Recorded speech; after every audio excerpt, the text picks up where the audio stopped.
Hello. Okay, this is a first for me. I've tried setting up a special tripod I just got so I can record my screen and try and do some little tutorials on how to do the drawings that I do. I don't know, let me just find out if I can see this live stream on another device. Is that humanly possible? So yeah, so I'll be basically I'll be just doing a bit of a little walkthrough of what I do. Oh good, I can see it. That's nice. Ooh, I can see myself on the screen. Fun. Looks like there's a delay. Fun. Cool. Alright. So this is just a test really. I'm gonna just walk through making a drawing. I'm gonna use a lot of shortcuts and try and do this as quickly as possible. And I might not even finish. I might just decide that it's not working. So, anyway, for the sake of the future, basically this app that I use here is called Sketchbook. It's if I go preferences, does it show me anything? Nope. Anyway, basically it's just a good little drawing app. I find it's better for doing my lines in my color in another program called Procreate. So I'll just make a new canvas. For this one I'm going to be doing something that's 4,000 by 5,000 pixels, and I hope you can see that. And I'm going to do it in a portrait orientation. So yeah, so I'll just draw and then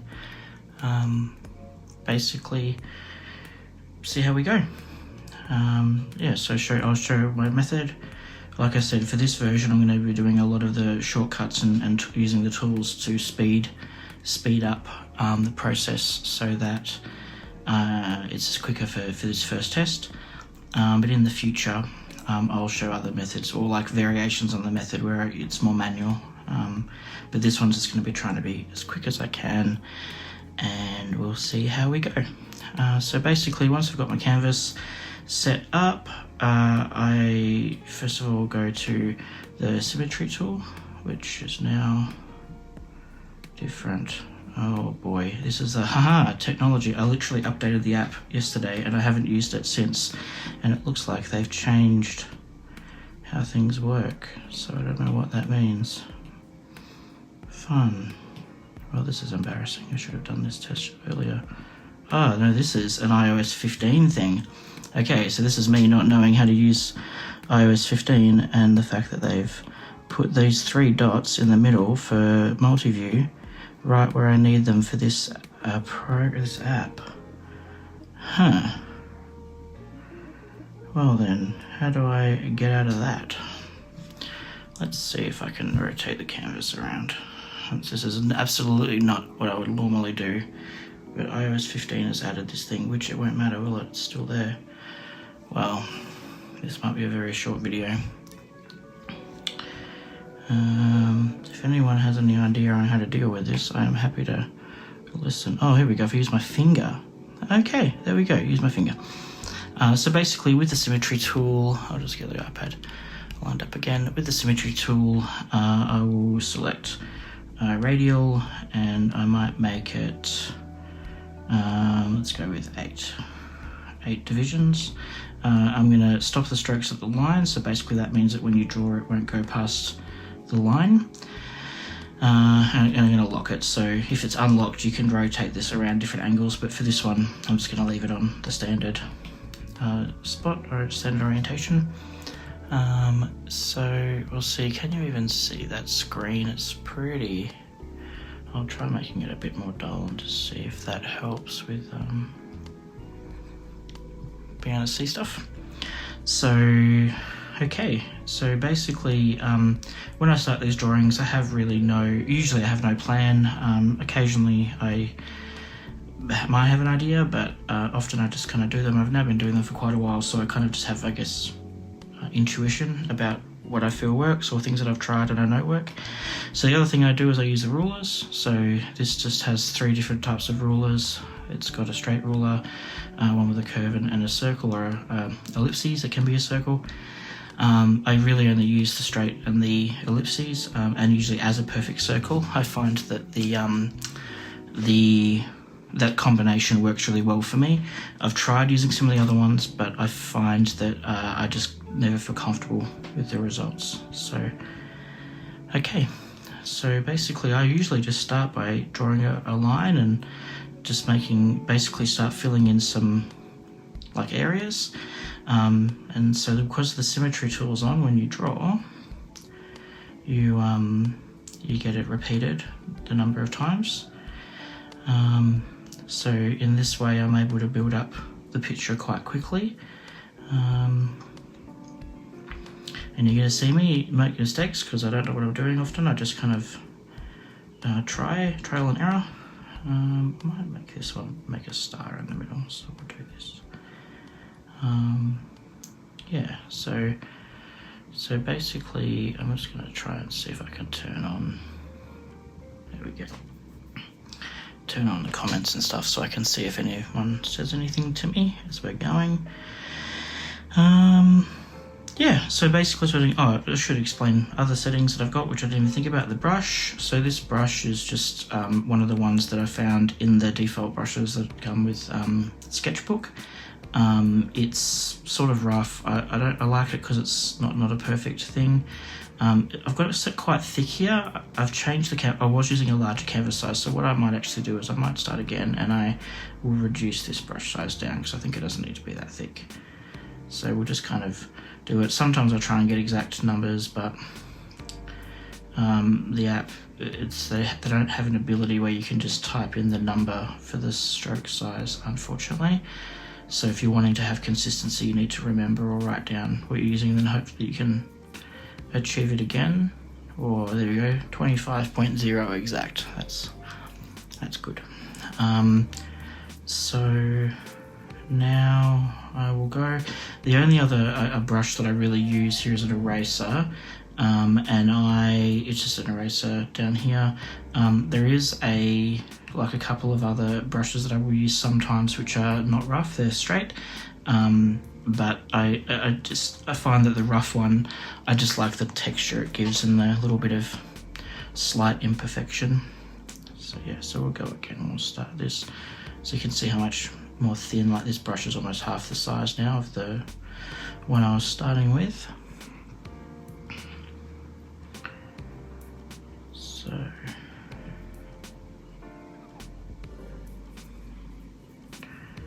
yeah, I have a few kind of principles that I try and follow when I'm doing these. I do my best to not have lines overlap. So I will try to not just draw straight through. So like I wouldn't continue this line on through that. Like I just find that not the style that I want. So always the lines will stop when they intersect with another line. So that means the order that you build them up in radically affects how the final picture will turn out. And the only other real big rule that I follow is when it comes to colouring it, I will usually try my best to not have two of the exact same colour touching, but we'll get to that later, I suppose. So basically now I just draw lines, and I will continue on filling this in. I'm going to make this one not very complicated just because this is an example. I'm not really trying to make something particularly amazing.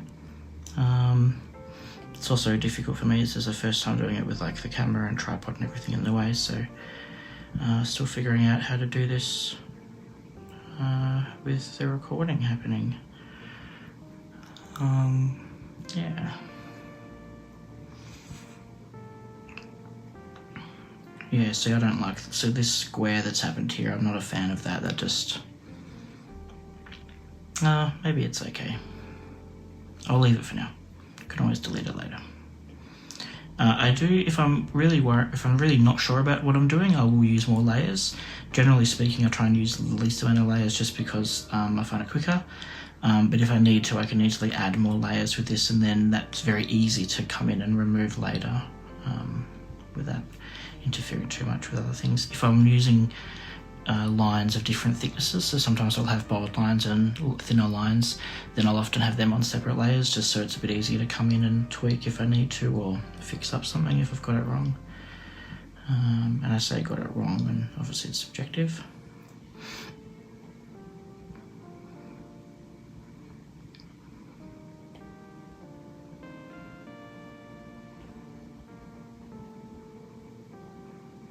If I do these in the future, I might try and have some music playing, but I didn't know what to put on right now, and I didn't want to have something that would trigger a copyright notice. Okay, so I just had something happen. There's a bit of a line appeared here, so I think I must have tapped it or something. What did I do? Ages ago. Alright, well, let's just leave that in and I'll erase it.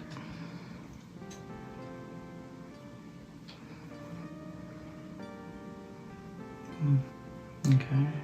Oh, that's not working because I had that on. There we go. So, oh, because I'm doing this quickly and whatever, not paying as much attention. All right. So that's there. So, oh, still got the eraser on. Not good. So, like I said, this one's going to be very basic pattern and shape and whatever you want to call it. So let's go this way. Actually, let's go to angle. Let's go 60 degrees. So one cool thing with this one is when you rotate the ruler down the bottom, it shows you the angle, which I find really useful because it means then I can repeat certain angles, especially if they're non-standard. I tend to use whole numbers a lot. 45 would be the exception, but usually it's like 30, 60, 90, that kind of thing. And 45 is probably the most common, it's 45-degree angles. Yeah.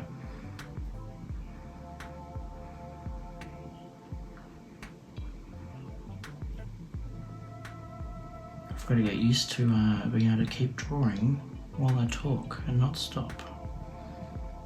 Something I don't normally do, because normally in real life, if I'm talking to someone, I'll stop what I'm doing and focus on that. Or at least I try to anyway.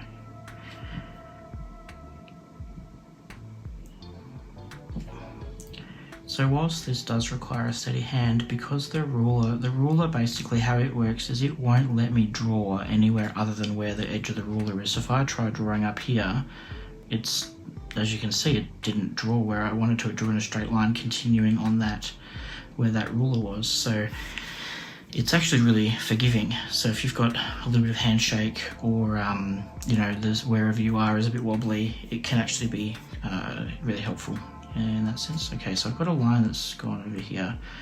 I wasn't paying attention, so let's just go back and get rid of that. Which one was it? There we go. So it must have been this first line I drew. Guessing. Or maybe not. Maybe it was this one up here. Well, I don't know what line that was. Oh well. Oh, it's this line. Okay. So because it's repeated around 8 times, I'm drawing down this area here, but I can see up here that it's hitting this line here. So that's what I noticed, and that's what I'm trying to now fix up so that it doesn't happen. Because as I said before, I try and avoid having lines that overlap, and I stop where the intersections occur. I just find that results in something I find pleasing. But obviously there's a lot of examples of people and art throughout history which doesn't follow that principle, so it's by no means a rule, it's just something I use.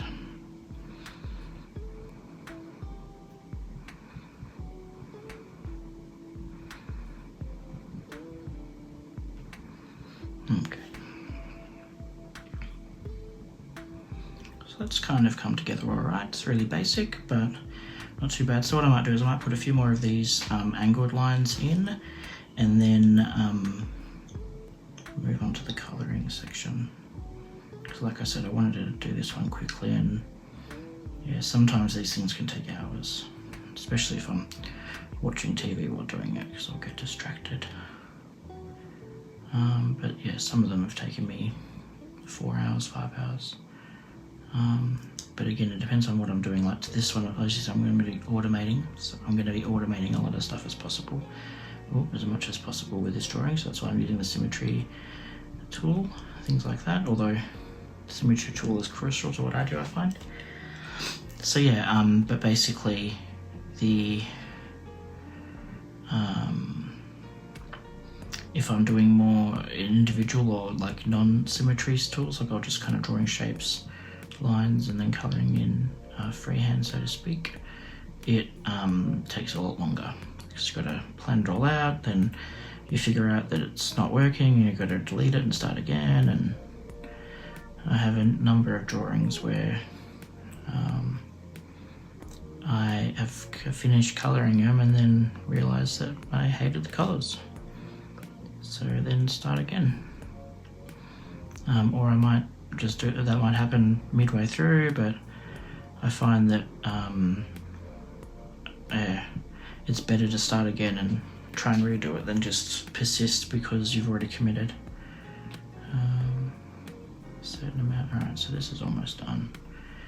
This is, like I said, fairly quick. I haven't really laboured the details like sometimes I would, so there's a few areas here where the line has just slightly gone over. Sometimes I would go in and delete that, and I still might do that now just quickly, especially because I just made that mistake. Or I would just start again, like undo it until it's ready to go. Alright, so that's looking pretty good, as in terms of like the level of detail.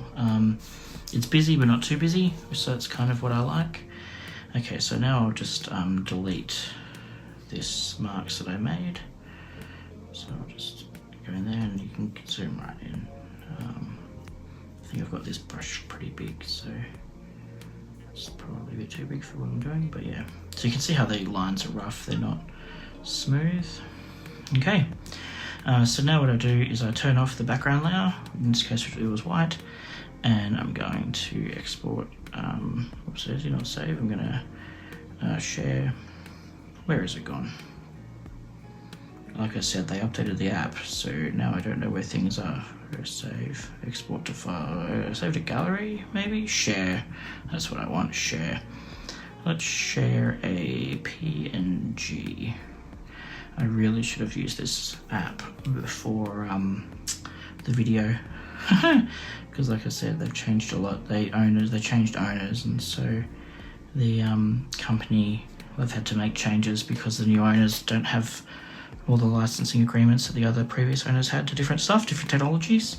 So all the color systems change. I didn't even touch on the color, but like all these colors, this is all different from how it used to be. And I haven't used it yet, so I don't even know if any of my palettes are still here, or I don't know what's going on. I can't, yeah, doesn't matter. I'm not coloring in here right now anyway. All right, so that's done. So now we'll move on to Procreate. And then we'll go, so Procreate just lets you do a whole lot of drawing and painting. It's a really popular drawing app. Oh, yeah, that's funny. A lot of photos of me testing out my camera and stuff. Okay, so I've just imported that layer. Now it's it's got transparency because it's a PNG and I turned off the background layer. So that means that I can just make a new layer and then bring it down underneath the line. So I'm gonna just pick a brush, which it's a variation on a standard one. So the standard one's called Fresco, that comes with Procreate. I've just basically gone through and made tweaks to it to just get a different tone and different texture that I like. But I might just use the default one for today, just in case anyone's following, and that way they don't have to worry about trying to make something new. So I think this is Fresco in the painting section, and I'm pretty confident it's a standard one. I don't think it's an extra one that I've added over time.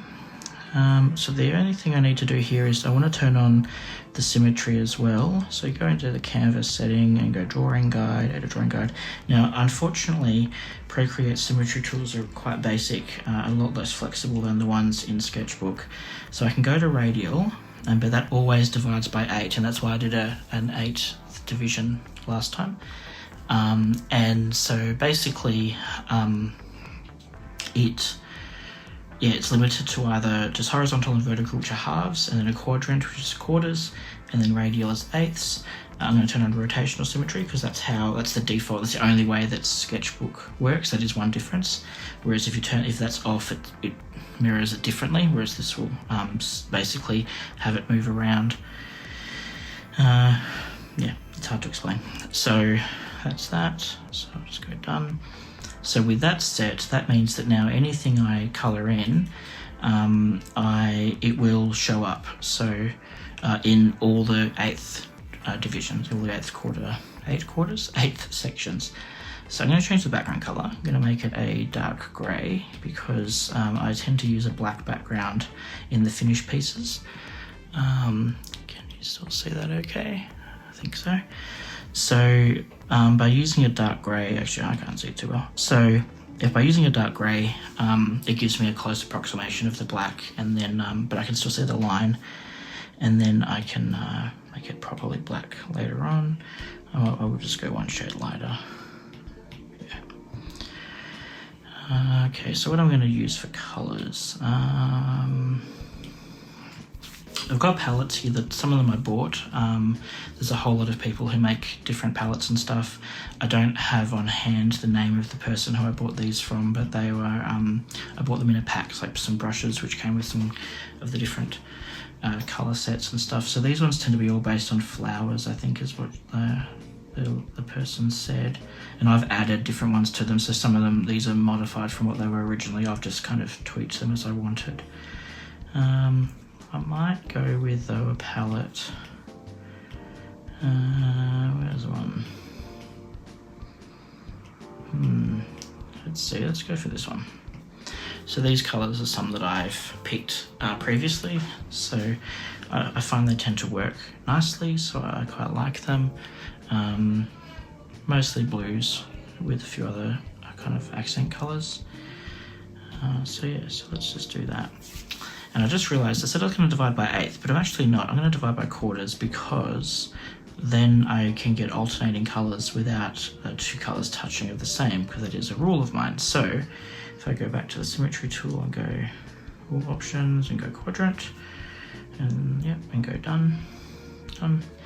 So now when I colour in, you can see it colours in all four, and obviously that brush size is huge.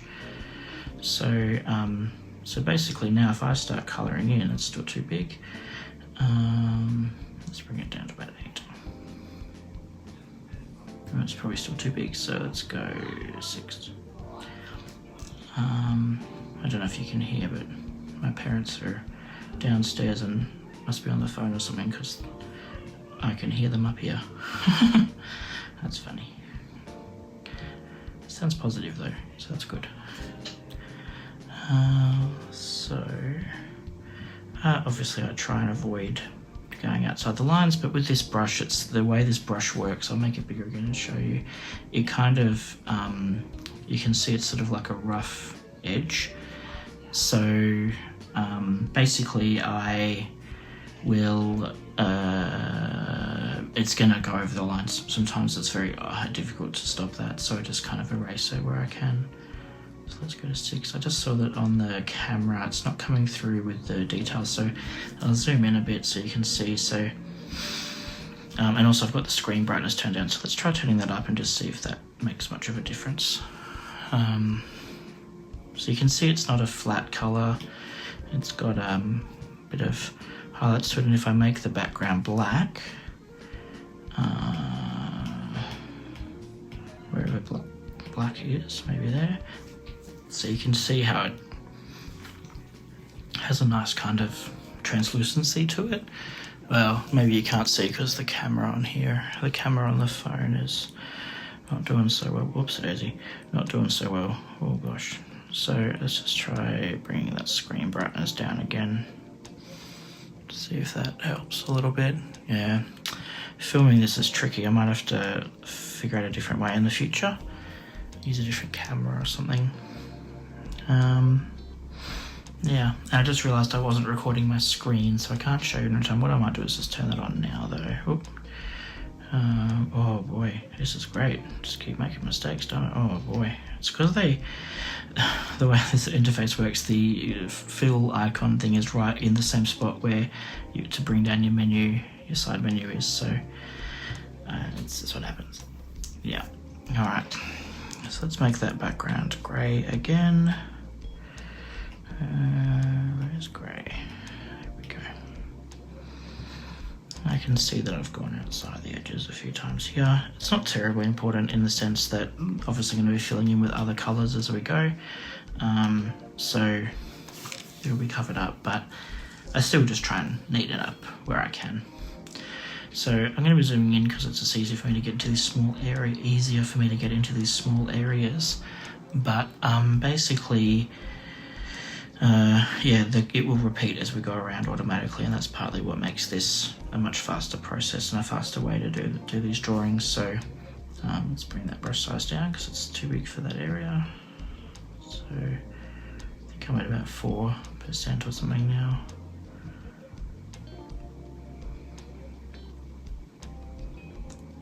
Yeah, so what I'm looking for when I'm doing the colours is generally just like a nice kind of evenness with the spread.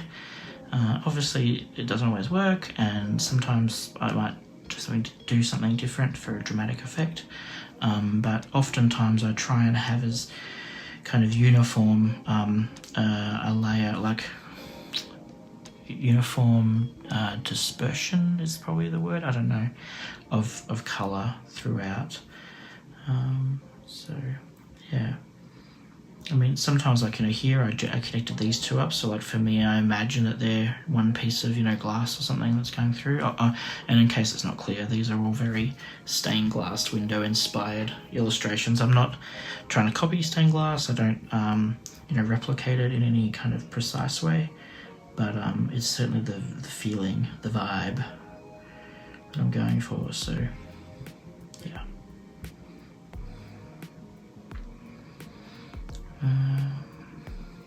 Okay. Like I said, I'm just kind of doing this quickly, so this one is not going to have, I'm not going to be as maybe as particular or fussy as I often am. Often I'll, be fairly critical of how it's working because I want it to, look nice to me.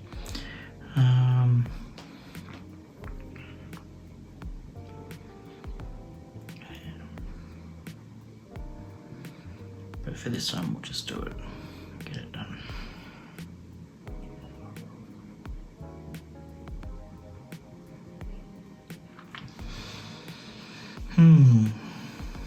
So areas like this is tricky for me because like if I colour this area in here, which I think would be good, the corners are touching. Now, sometimes I wonder, is that breaking my rule? Other times I think, well, no, it's not, it's fine.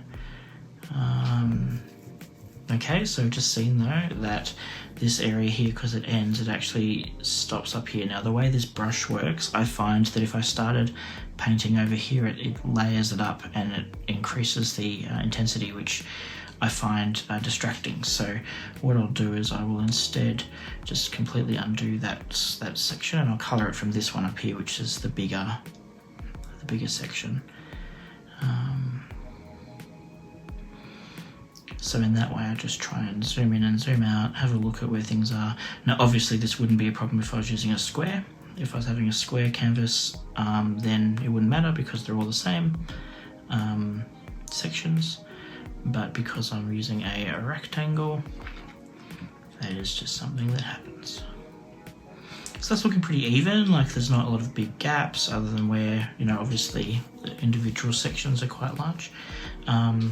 But that's pretty good, I'm pretty happy with that so far. Might colour in...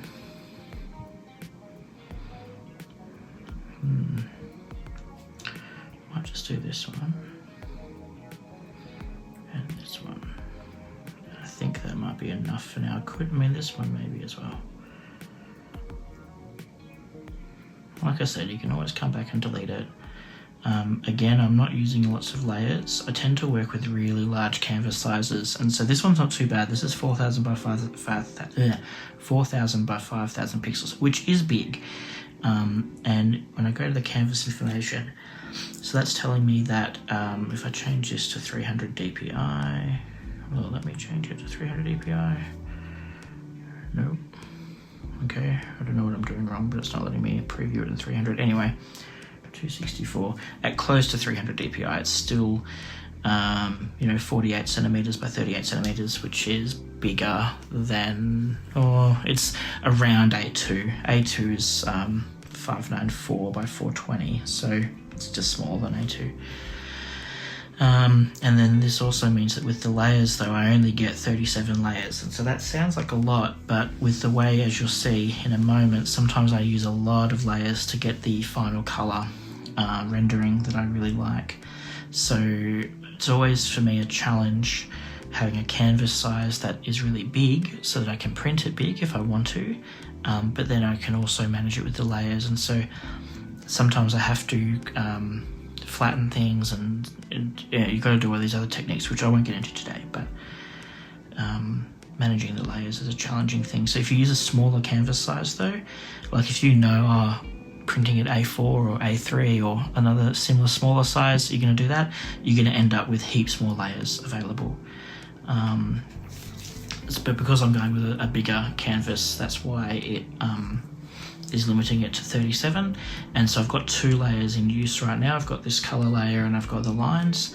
I'll probably end up, on average, I use about 10 to 12.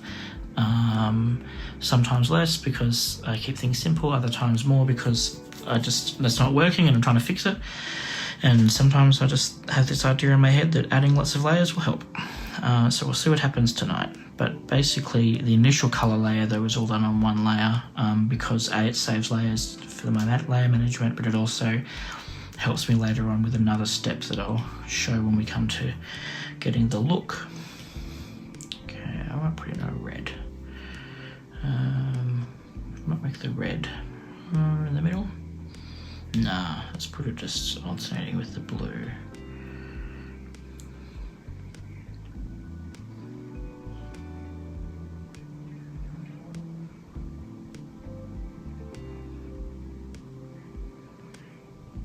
Sometimes I really spend a lot of time thinking about the color, and I'll try different things and do tests and go through it. Other times, like right now, I'm kind of just rushing through it and sticking to a palette that I've set up previously, so I'm pretty comfortable with that those colors will be okay together. If I didn't have that, I'd use other people's palettes, or I would maybe just use like a more monotone, so like everything the one kind of color. Monotone? Don't know if that's the right word. Mono something. Monochromatic? That's probably the word. Yeah. So basically I think what I might do is I might actually totally, for the red, copy what I did with the blues. So, but this is obviously on the alternating quadrants to where the blues were. So that can be helpful because I can look at where the blue is and then paint in the red. If I get it wrong, no biggie. You could call it stylistic variation, or you could just say it's a happy accident, or you can just erase it later on if you're not happy.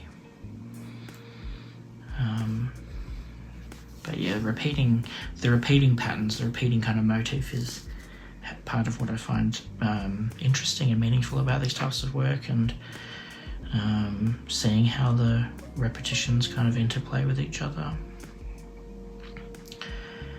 Okay, where would I go now? What one am I thinking? Probably this one, I think.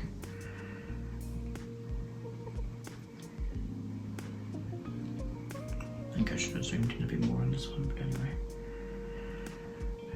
Like I said, because I've got the camera and the tripod and everything right here, it's the angle is not what I'm used to for drawing with these. So yeah, a bit different.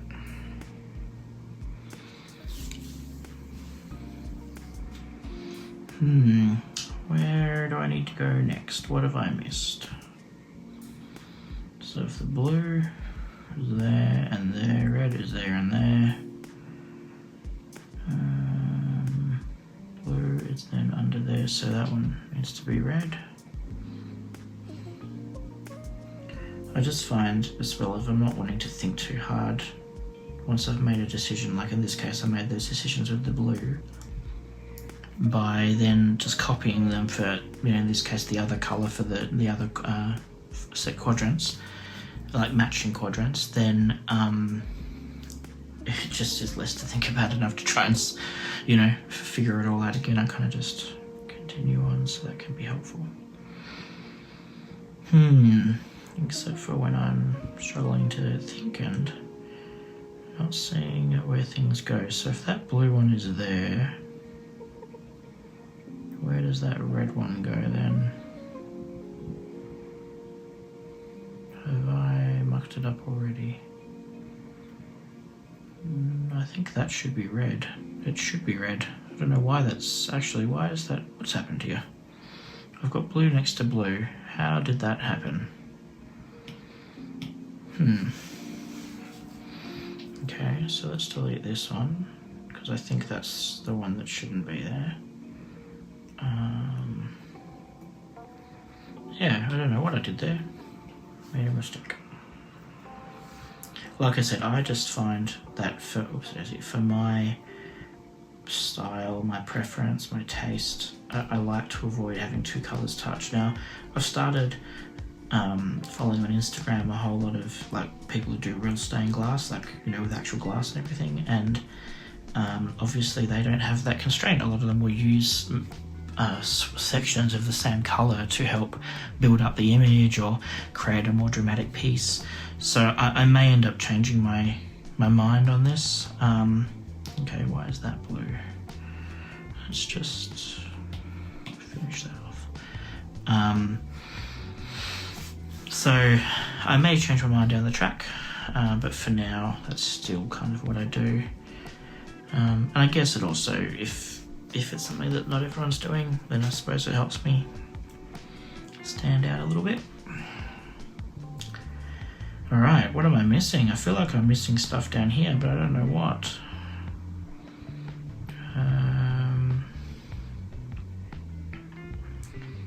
What did I colour in? So we've got, so if I look at this, we've got 1, 2, 3, 4, 5, 6 and a bit in there. 1, 2, 3, 4, 5, 6. So what's the bit?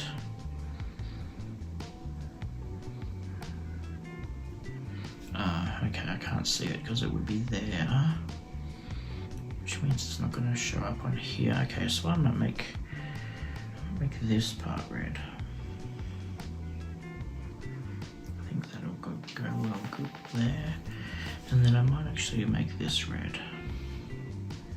So as you can see, I'm now not really worried if I'm copying the blue, just kind of thinking what's gonna help give it an even, you know, the red to look fairly consistent. And I think I might add some red in here. As you can see, there's areas where that black line has gone over. I oscillate on how I feel about that. Sometimes I think, yeah, that's fine, it adds a bit of character, it's, you know, an imperfection. Other times I think, it's an imperfection, and I'd rather it be not imperfect.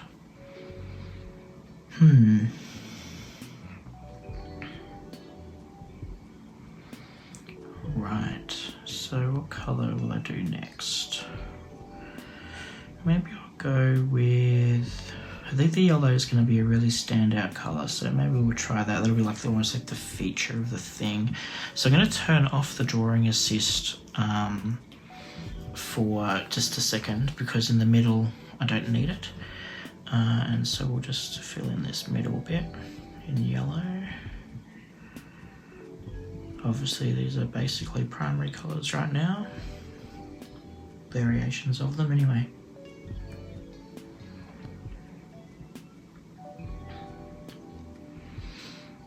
But that's good, primary colours are nice. Tried and true, eh?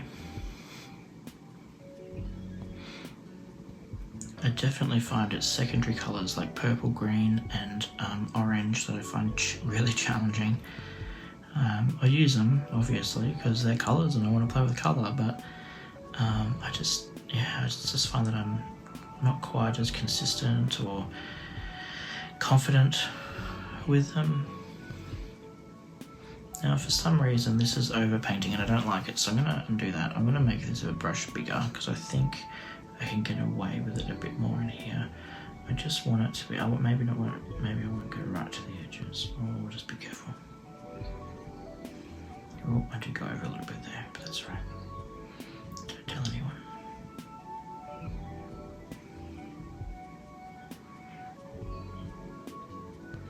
Yeah, see, I think that looks a lot better.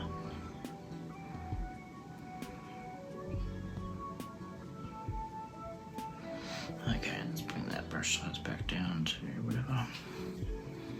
And I'll put the drawing assist back on. That will give me the symmetry. Alright, so where am I going to put this yellow? How about we put it here?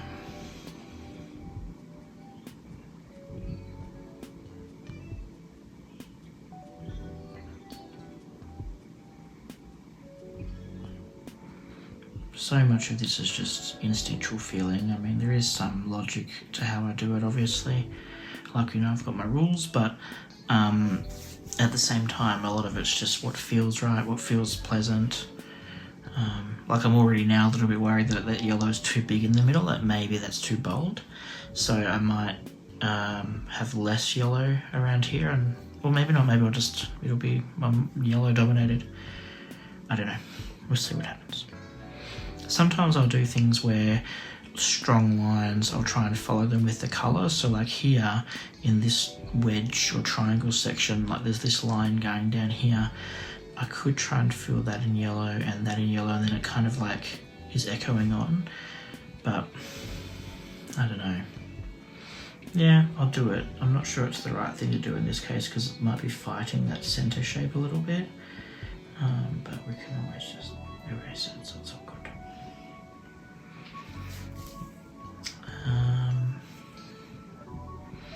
I think I might fill in this corner.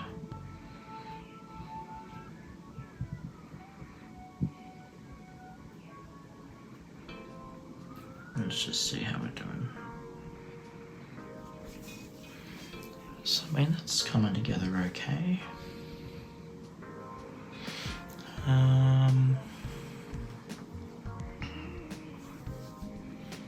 Okay, so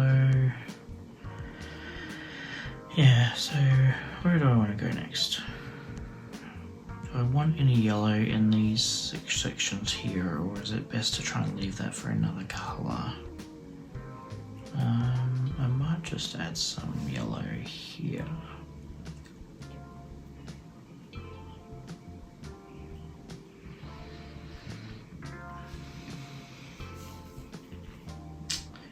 Again, like looking at these lines, I can see how there's all of these strong lines there, so I kind of find that interesting. Which means I'm going to follow that logic. I'll colour this in. The corners are touching, but we've already established for this drawing that's acceptable. Cool. That might be enough for now, so I think I might go to a teal colour and just see how that goes as the alternating one with the yellow. It's obviously quite similar to the blue, and sometimes in the finished drawings when we've applied all the other modifying layers and colours and stuff, they can look actually almost similar and you kind of think, oh, they're too similar, they look identical. But I still feel like it offers some difference by having it there, and they're not totally the same. So that's alright. At least right now they look quite different. Or at least they do in person. Do they on that screen? What do you think?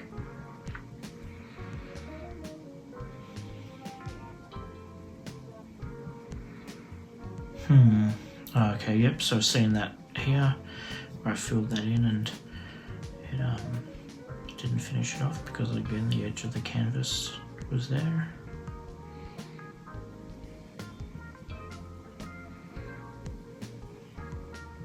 Okay. I'm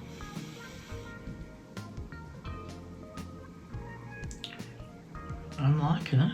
Actually, I'm liking it for something that I thought was just going to be a quick, not really, you know, thought out one. I'll just delete that yellow bit there.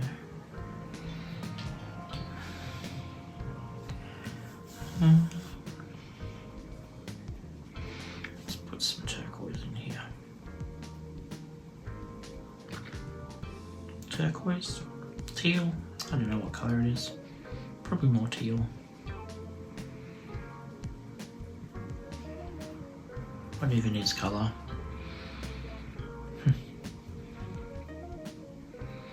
I'll just add a little splash of it down the bottom here. And maybe I'll stick some in here as well, just as a nice little counterpoint. And this teal is the closest to green that I've got in this palette, so it kind of helps the red because they're, you know, green and red are complementary colours, so that helps a little bit in that way. Okay, so we're getting there. We probably only have 2 more colours to do, I think. Now, I'm not sure if I want orange. I could put it in, but I have a feeling that it's going to fight the yellow too much and maybe even the red.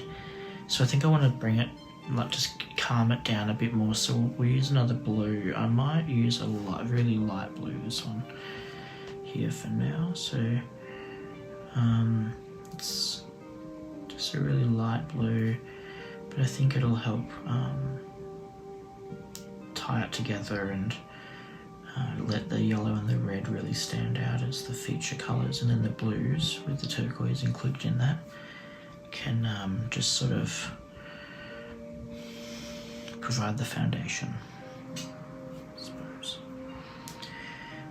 Do I want to fill in this one, which will be the same as that? I don't think I will. I think I'll let that go because I'm going to have to do another colour anyway. So I'll go in here and put this one here. Again, I'm looking at the quadrants and thinking, all right, if I coloured this one in here, if I coloured this one in the same light blue, well then I'm filling in all the eighths rather than the quadrants, rather than the quarters. So just trying to figure that out. Let's do this one here.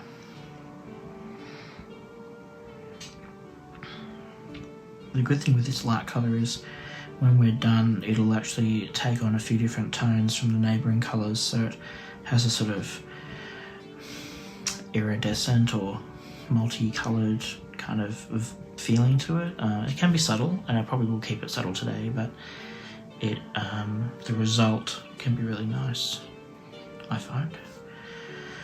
Okay, so 1, 2, 3 there. 1, 2.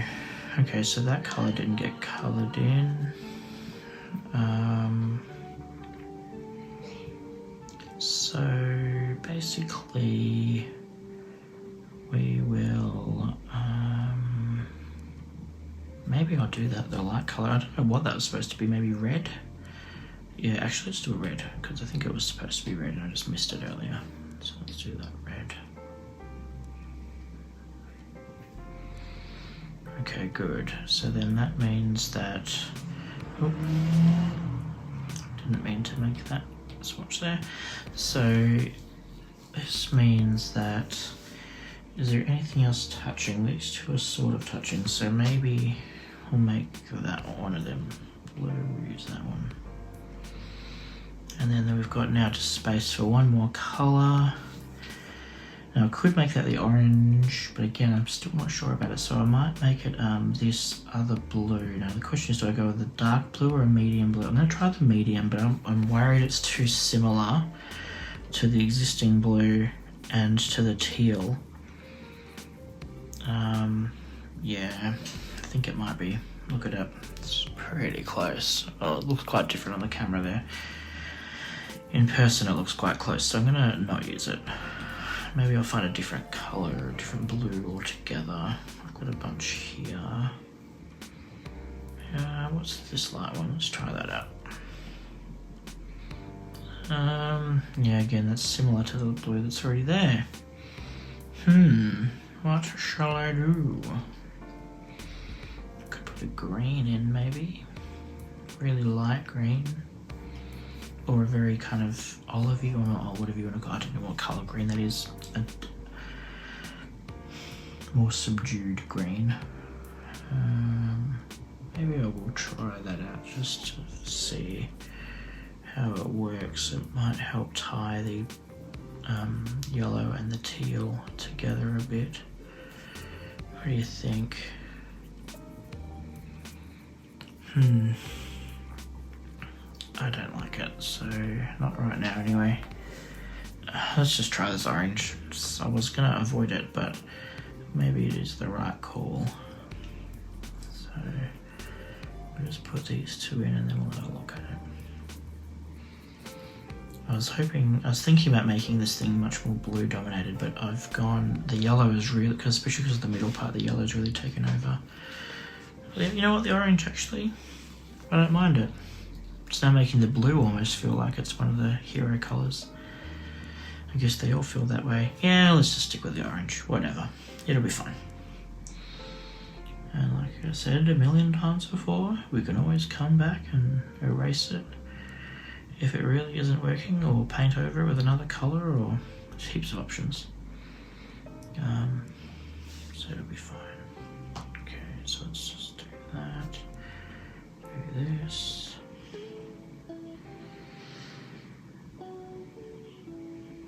Okay, so I think that's the basic colour done. So that's alright, that looks not too bad. I'm quite happy with the spread of the colours on here. I don't know how it's coming through on the camera, but it's in person, it's looking quite nice. So now what I do is I duplicate the layer. Actually I'll make the background black, because I told you earlier that's what I do, because it helps really provide a bit of depth to the texture and the tones. If I turn that colour off, so that's our layer, our colour layer as it stands right now. So by adding that, making that background black, it really helps bring out the translucency in the painting. Gives it that kind of glassy look, or at least to my eye. Alright, so I've duplicated the layer. Now I'm going to go into the liquify section. So liquify basically is sort of like a marbling effect. So now I just paint. I've already got the settings because they're what I use all the time. So this is just a standard push, and then I've just got the size on 66, everything else at maximum. So basically now, sort of, okay, no, I don't want it. This is where I don't want the drawing assist to happen. So I'll undo that, get out of it, turn off the assist, because I want this to be unique across all parts of it. So go back to liquify, and so now I just basically can go in and blend up these colours a bit, give it that kind of marbled effect. And so now I just push them around until I'm kind of feel like they're dispersed in a nice way, and I like the general flow of it. And then if I'm happy with it, I stop it. So now we change the opacity and the blending mode. So the blending mode, basically this affects how the colours interact with the layers below them. I won't go into all the technical explanation, but different blending modes will allow different colours to become transparent and to become more solid, like opaque, and so you can get different effects. So the ones that I tend to use on this is either overlay or soft light. Now overlay is stronger and it gives you a much more bold effect. I think technically what's happening with overlay and soft light, if you really want to know, is anything that's 50% grey tonally, it sets to transparent, and then I don't remember the exact way of this, but then anything that's black, it basically multiplies, and anything that's white, it basically applies a screen. But again, I'm not really helping you there. It basically just uses the shades of from black to white in a specific way, but its starting point is the 50% grey. Whereas, so maybe actually it makes 50% grey transparent, because if I go to multiply, what multiply does is it will make anything white transparent and then progressively down to black. So anything that's like 50% grey would be 50% transparent with the multiply setting. Screen does the same thing but the other way, so it makes anything black transparent and then up to white being fully opaque. And so soft lighten and overlay, though, it uses the 50% grey as that starting point, and so then it affects the black and the white differently. So I find it really nice. So for these ones I tend to use soft light because I find that it's more subtle, and that's usually what I want. But you know, if it's not working, I'll keep trying other options until I'm happy. The other thing is that I want to knock down the opacity. This is just too strong and too distracting, and these are really just for subtlety and to add a bit of like character. So we'll just make that 40% for now. So it's still there. If I hide it, you can sort of see how it's coming and going. You may not be able to see too well. If I zoom in more, will it help? So it's definitely having an impact, but it's subtle. But that's all we need, because in theory these are going to be fairly large prints. They're probably A3 to A2 size, roughly. And so having it being subtle is fine, and probably even a good thing. So now I'm going to duplicate the base layer again, the color layer again, and do exactly the same thing, but obviously the, I need to turn off that drawing assist. I might just turn it off on that layer altogether for now. So this liquefy, obviously I want to do it in a different pattern. I'm just basically trying to get another kind of blend of color so that when we do that soft light blend, it comes through in different places. Alright, that's pretty cool.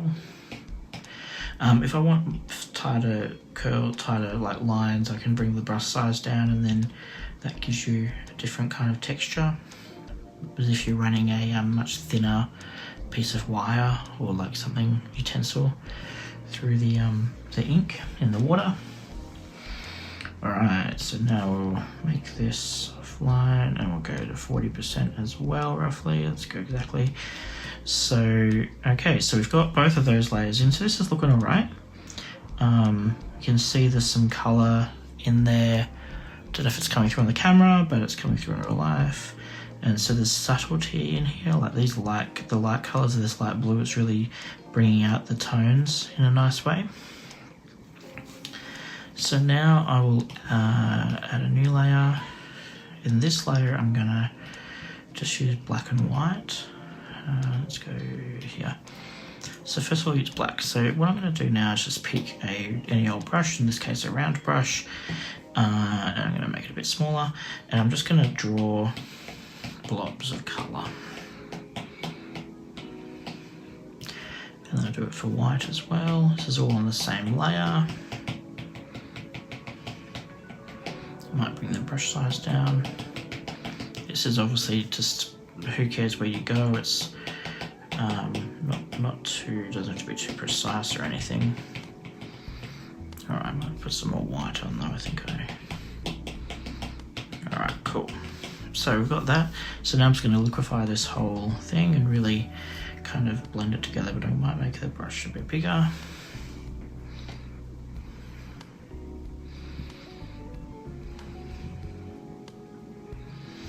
Now if I'd used more colour, or if I'd used some shades of grey, that may have helped. A different brush that had shades of grey already in it may have helped, so this might prove to be a bit too strong.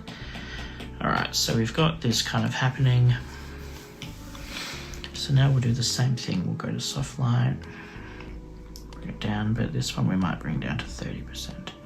So this is really just adding, like, it's a much stronger impact on you can see it a lot more powerfully what it's doing, but which is why I bring it down. I might even bring this down to 20%.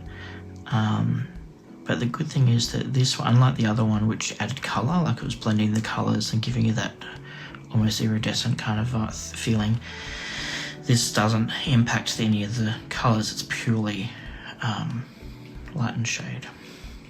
Is that tone? I'm not sure. Please correct me if you know. Okay, so that's come together pretty well. I'm liking that. So now we're going to add basically kind of focusing kind of light. I'm going to go back to the fresco brush. I'm going to make it as big as it goes. And I'm going to go to black, and now I'm just going to fill in the entire layer. No, this is on a separate layer, by the way. So, oops, Daisy, I've already done it. So, actually, yeah, let's go again. Let's double hit it. So, just going to lightly go over a second time. Really fill that in. And now we'll go to white. And now with the white, I'm basically just going to lightly, and this is very lightly, then getting heavier and heavier until it's at full strength in the middle, roughly. But I try not to make it perfect. I try to make it slightly off-center. And so then basically just like lightning again, it's sort of giving it a bit of a vignette feeling, and so then that's coming through. So now we're going to go back to the blender mode, and we'll go to soft light again, and we'll make it, what will we make it, 50%, 60%. So basically what this does is this helps to kind of give the feeling that there's a light behind the window pane, behind the glass, like a street light, or maybe if it's the other way around, a light in the house or the building. And so it gives you a fall off in the areas. In this case, we're going to have darker around the edges and lighter in the middle, but you can see the impact. Like if I turn it on and off, so that's off and that's on, off and on. You can see just, I don't know, for me it's amazing how that little step just alters the picture and helps it just feel a lot more, I don't know, dynamic, focused, just kind of, I just really like it. Okay, so there'll be a couple more steps now. This is just something I find I enjoy.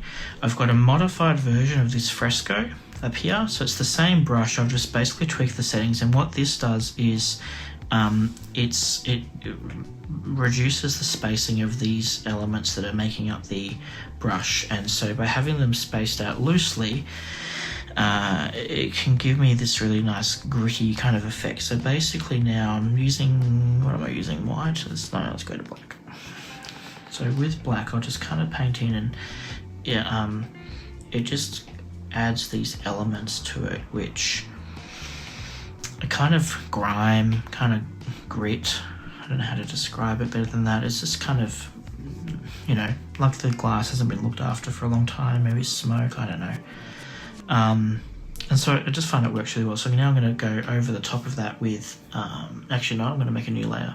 So for that one, I will go to soft light, and we'll leave that at full strength for now, and then I'll come back. And so now I'll do the same thing, but with a white.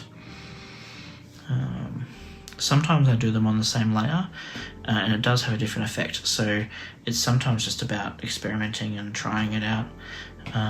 The advantage of using the white in this way is it'll help also lift. Ironically enough, it does the opposite of what the vignette did. So it sounds dumb, it sounds like I'm doing extra work to get the same result, but I find it just works. So we'll go to soft light, leave that at 100%.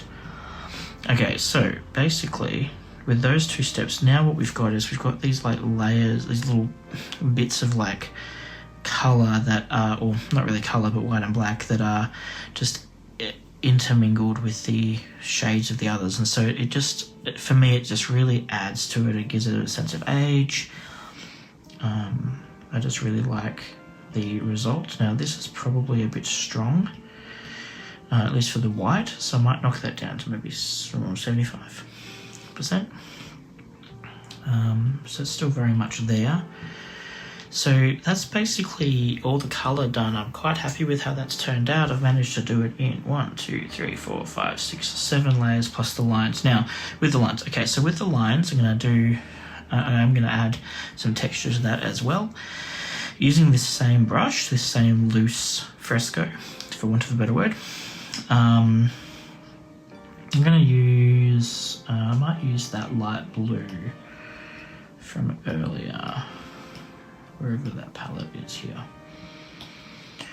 So I'm going to just paint over the whole thing, and then what I'm going to do is set this to clipping mask. And so what that is, it's now basically only going to fill in where the lines are from the layer below it. So then I'm going to make another layer and we'll set that to clipping mask as well. And this one we'll do with a dark, let's go with dark, really dark blue. And basically I'll go over it again with that same brush, which is doing a loose pattern. Now what I'm going to be, the reason I'm doing this is basically it's building up some texture and some grit, some kind of highlights. I don't know, it's a whole combination of things, but it's basically meaning that those lines are not solid black colors. So if I zoom in now, you can see that it's got a subtlety to it. It's got shades of light and dark. My phone battery is dying, which is good. We're about to finish anyway. So basically it has these like, yeah, tonality to it.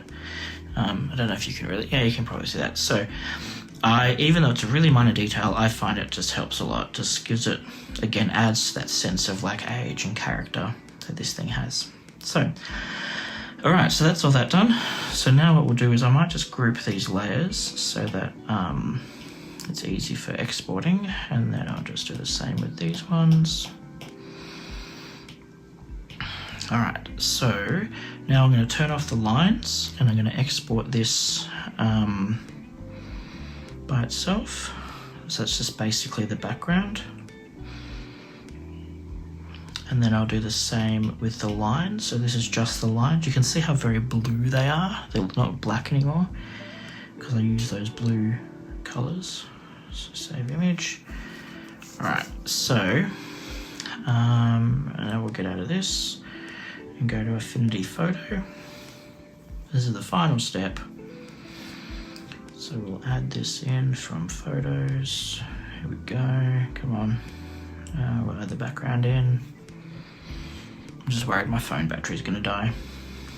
So this stream may end unexpectedly.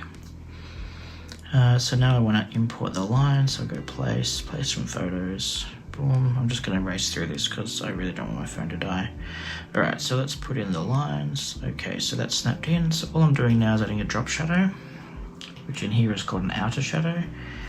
I'm going to make it a purpley blue color, but quite dark. Let's give it an offset of 30, a radius of 50. So basically the drop shadow, it just adds these lines in here, and doing it at a 45-degree angle, I just find it's really helpful. I love it. It just ties the whole thing, gives it pop. So anyway, that's that. So now I'll just actually go back to the main thing. Affinity has this weird thing that it doesn't save the drawing unless you go back to that loading screen. So anyway, so then I'm going to go export. And it's not PNG, it's just thinking. And we'll go share, save image. So that should be saved now. So I'll just go back to that menu. And so now if I go to photos, it should be, oh, thank you. Oh, come on, anytime. All right, so that's our finished drawing. I'm pretty happy with it actually, unexpectedly happy, because I wasn't sure how this is going to turn out with the live stream and all. But that drawing's not bad. Oh, the one step I forgot. Okay, that's all right. It's not a big deal. I've got a signature, so I'll if I go back to Procreate, and what I might do is just open the. What will I do? Yeah, I'll do it that way. So I go back to gallery, and let's just open up that. Oops, daisy. Let's open up that one that we just saved with the drop shadow in it. We'll go here, so I'll go add, insert a photo, albums, oh, silly new Monty thingy from Apple, favorites, let's go this one, Eris 2021. Alright, so this is just a signature that I've done previously, and it means I can just drop it in. It just saves me time basically. So I can put this maybe here, and then we'll add another layer, and we'll add maybe this light color, which we'll fill that with, and then we'll go clipping mask, cool, and then we'll just change the blending mode on here, maybe we'll go multiply. apply. No, it's not really working. No. So I'm just going to go through these until I see something that I kind of like. If I'd done this in the drawing, which I probably should have, because then it would add all those layers of texture and everything would be on top of it. I've done that before, but it's not a big deal. So what I might do is actually just go back to normal. Just bring the transparency down slightly. You know what? That's not really working. Not really working for me. Maybe I do want one of these. Maybe that's okay. Color burn? Lighten?